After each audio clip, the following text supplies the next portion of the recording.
शेतीचा वाढता उत्पादन खर्च आणि निसर्गाचा लहरीपणा यामुळे राज्यातला शेतकरी पुरता हैराण झालाय। वाढत्या अनिश्चिततेमुळे शेती परवडनाशी झाली। अशा वेळी शेतीचा उत्पादन खर्च कमी करण्याच्या उद्देशाने अकोला जिल्ह्यातल्या निलेश डहणेकर 12 वर्षांपासून शून्य खर्चाच्या नैसर्गिक पद्धतीने शेती करतात।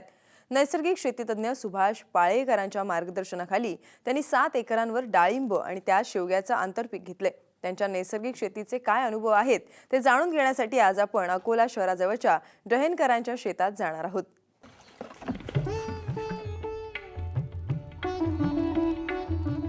अकोला शहराजवळ विमानतळालगत डहेनकर कुटुंबाची 35 एकर शेती आहे। याची जबाबदारी निलेश डहेनकर गेल्या अनेक वर्षांपासून सांभाळतायत।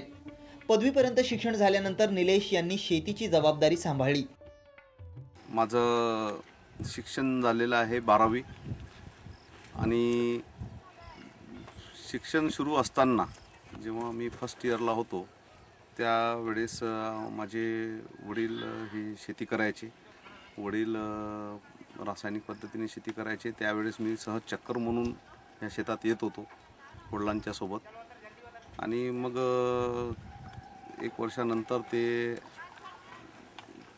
त्यांना देवाज्ञा झाली म्हणून ही शेती माझ्याकडे सांभाळण्याचं काम आलं।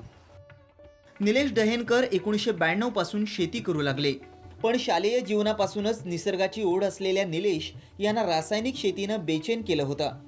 या शेती पद्धतीला पर्याय शोधण्याचा ते नेहमीच प्रयत्न करत होते। अशातच त्यांच्यासमोर सुभाष पाळेकरांच्या झिरो बजेट नैसर्गिक शेतीचा पर्याय पुढे आला। कॉलेज सुरू असतानाच तसंही माझा निसर्गामध्ये ट्रेकिंगसाठी आमची एक संस्था होती। मी NCCला असताना भरपूर जंगलात फिरायचो, भटकंती करायचो, किल्ले दर्शन करायचो।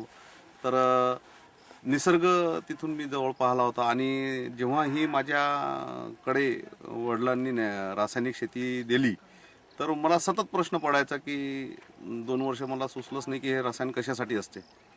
मग ते लोकांना विचारून गावातले लोक सांगत होते तसं मी 2 वर्ष शेती केली, परंतु ते मला पटत नव्हतं।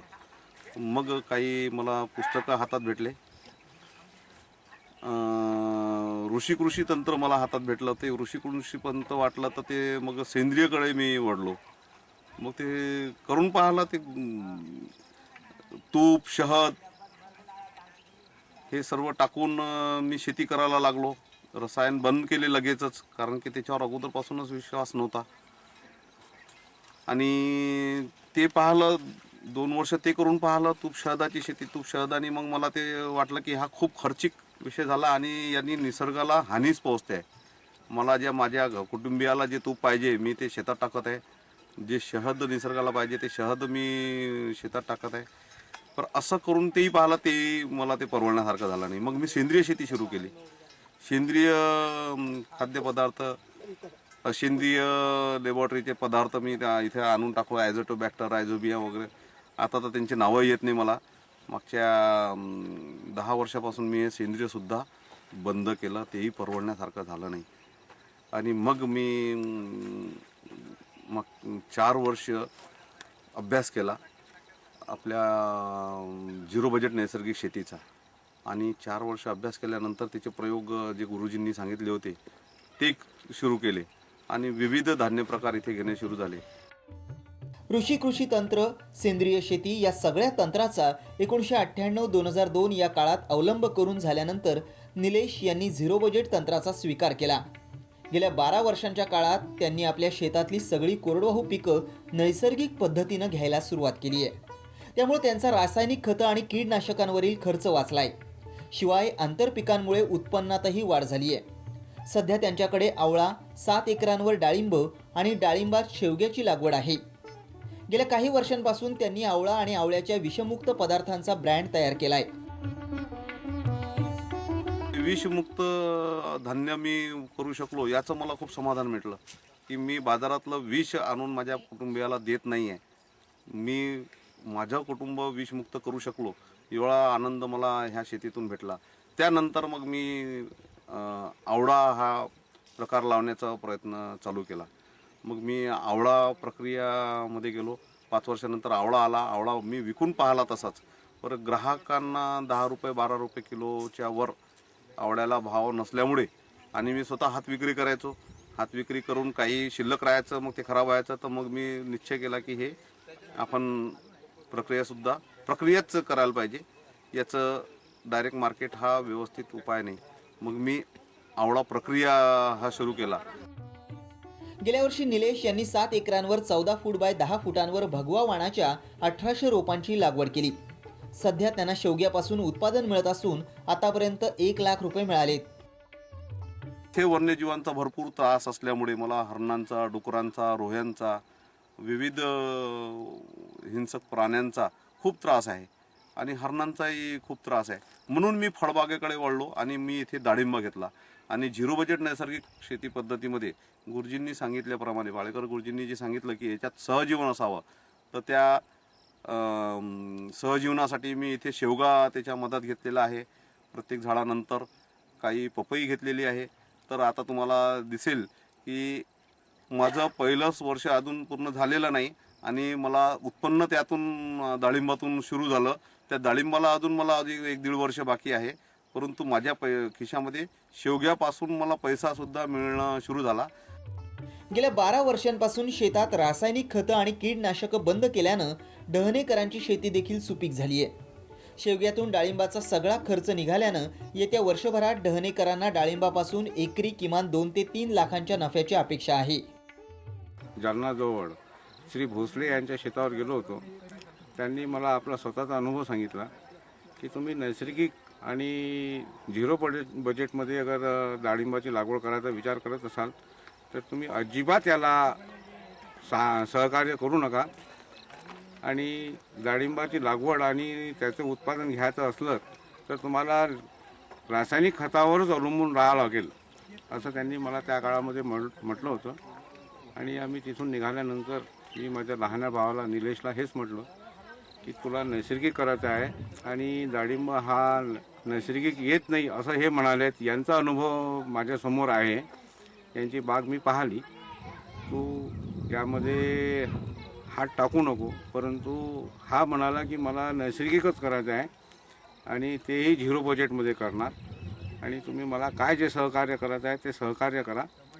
मी बाग तुम्हाला डेव्हलप करून दाखवतो. आणि आज ही बाग पाहिल्यानंतर मला फार आनंद होतो. विदर्भात अकोला जिल्ह्यात उष्णतामान खूप असतं, पण त्या मानानं पूर्व विदर्भापेक्षा पाऊस कमी असतो. म्हणून बुलढाणा, वाशिम आणि अकोला या विदर्भातल्या 3 जिल्ह्यामध्ये डाळिंबाला खूप चांगला वाव आहे. पण अमरावती, यवतमाळ, वर्धा जिथे अति पाऊस पडतो त्या ठिकाणी पावसाच्या जास्त प्रमाणामुळं खूप प्रश्न निर्माण होतात, रोग आणि सगळं. आणि मग कधीकधी पावसात डाळिंब सापडतात आणि त्यांचं नुकसान होतं. म्हणून या 3 जिल्ह्यासाठी हा पॅटर्न आम्ही देत आहोत. आणि निलेश डेहनकर यांनी हे सगळं समजून घेतलं, शिबिरं ऐकले आणि त्यांनी जे पश्चिम महाराष्ट्रात झिरो बजेट शेतीचे डाळिंबाचे मॉडेल आहेत त्यांचा अभ्यास केला. शशिकांत पवार त्यांची चर्चा केली आणि मग त्यांनी निर्णय घेतला की आता हे मॉडेल आपल्याला उभं करायचं आहे. आणि आज आपण बघतो आहोत की फक्त 1 वर्षाची झाडं आहे, 1 वर्षाची झाडी आणि अत्यंत उत्तम क्वालिटी आहे. पानं रुंद आहे, निकोप आहे, किडीचा हल्ला नाही, बिमारी नाही आणि 1 वर्षाच्या मनानं खूप चांगली त्याची वाढ आहे. शेवगा आहे 2 मध्ये.